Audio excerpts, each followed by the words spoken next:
Barbie doll has been around for decades and changed quite a bit over the years.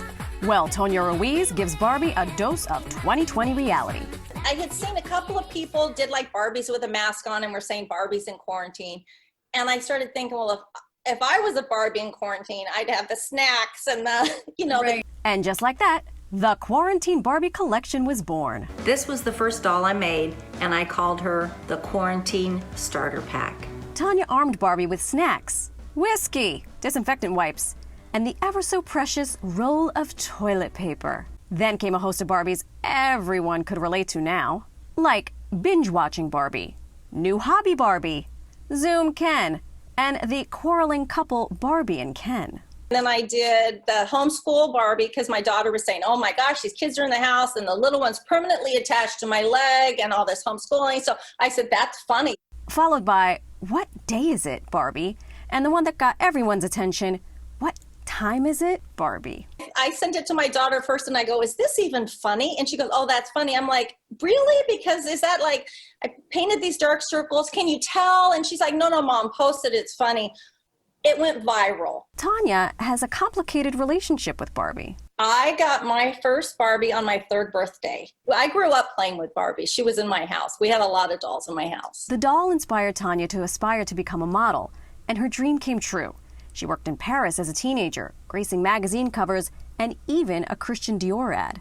But after a few years, she quit modeling, got married, and has kids, including 2 daughters. Tonya struggled with body image issues as a young woman and during her career, and wanted to protect her girls from a similar fate.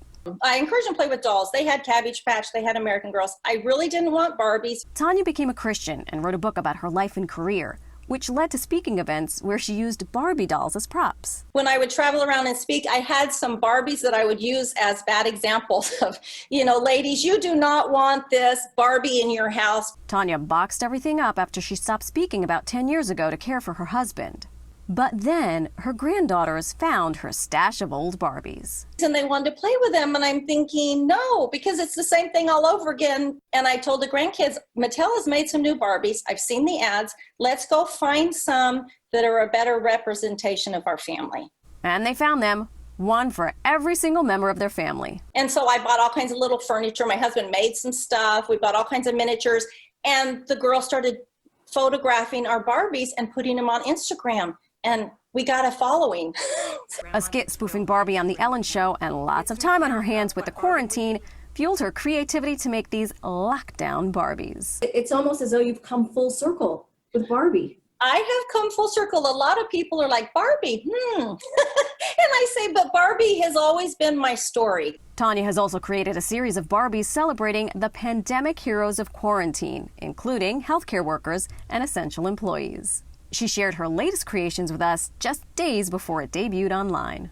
This is what I had hoped for 2020, and this is what happened in 2020. So the other one is, will I ever wear jeans again, Barbie? I say it's my comedic commentary on the quarantine. I love those Barbies. And by the way, unfortunately, those Barbies are not for sale. Tonya just makes them in her house and posts them online, and you can check all of them out on her Instagram page, Grandma Gets Real.